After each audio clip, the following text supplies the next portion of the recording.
राष्ट्रीय पेयजल योजनेचा भोंगळ कारभार, सर्व कामे अर्ध्यावर सोडून ठेकेदार फरार।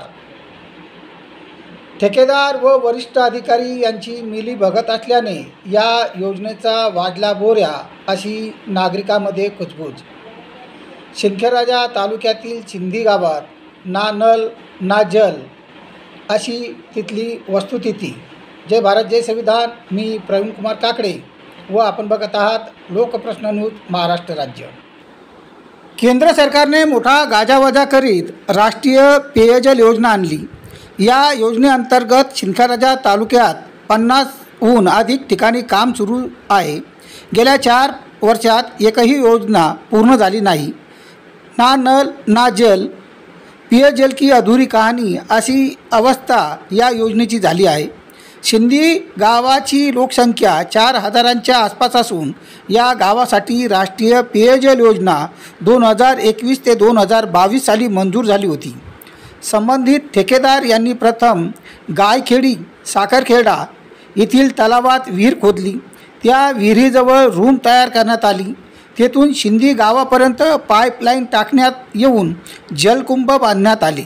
नंतर गावाच्या अंतर्गत जलवाहिनीही टाकण्यात आली। वरवर ही कामे दिसत असली तरी या योजनेची अनेक कामे रेंगाळत ठेवून ठेकेदाराने पलायन केले। वरिष्ठ अधिकारी आणि ठेकेदार यांची मिलीभगत असल्याने या योजनेचा बोरा वाढले की काय, अशी नागरिकांमध्ये चर्चा सुरू झाली। याचे काही शासनाला देणं घेणं नाही, असे सिंदखेडराजा तालुक्यातील नळ योजनांची कामे पाहिल्यावर लक्षात येते। सिंदी येथील योजना 1.5 कोटीच्या आसपास असून विहिरीचे काम इस्टिमेटनुसार केलेले नाही। मोटार पंप बसवला पण रूममध्ये मीटर नसून मोटार सुरू करण्याचे कोणतेच साधन तिथे उपलब्ध नाही। पाईपलाईन शेतातून असल्याने शेतकरी पीक पेरलेले असताना दुरुस्ती करता खड्डे खोदून काम करू देत नाहीत। सदर पाईपलाईन ही रताळी सिंदी रस्त्याने करण्यात आलेली नाही। जल शुद्धीकरण प्रकल्प नसल्याने गावात पाणी पुरवठा झालेलाच नाही। तरी या योजनेतून 95% बिल काढून ठेकेदार मोकळा झाला आहे। त्यामुळे ही राष्ट्रीय पेयजल योजना नेमकी कोणासाठी झाली, हा लोकप्रश्न आज उभा आहे। या योजनेतून गावाची तहान तर भागलीच नाही, पण ठेकेदार आणि अधिकाऱ्यांनी पैसे घेऊन आपापली तहान भागवली असे म्हणण्यास वावगे ठरणार नाही।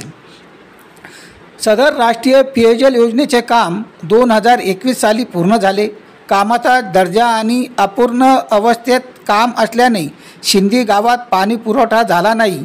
याची चौकशी करून दोषी अधिकाऱ्यावर कारवाई करावी अशी अपेक्षा येथील सरपंच साधना अशोक खरात यांनी केली आहे। तर चंद्रकांत नागरे उपअभियंता पाणीपुरवठा विभाग याला उत्तर देताना म्हणतात की सिंदी येथील नळ योजनेचे काम पूर्ण झाले की नाही मला माहिती नाही। कामाची पाहणी करून योग्य निर्णय घेण्यात येईल, असे कर्तव्यदक्ष अधिकाऱ्यांनी दिलेले उत्तर या सर्व योजनेवर व ठेकेदार व अधिकारी यांच्या आपसी हातमिळवणीवर प्रश्नचिन्ह नक्कीच उभे करते।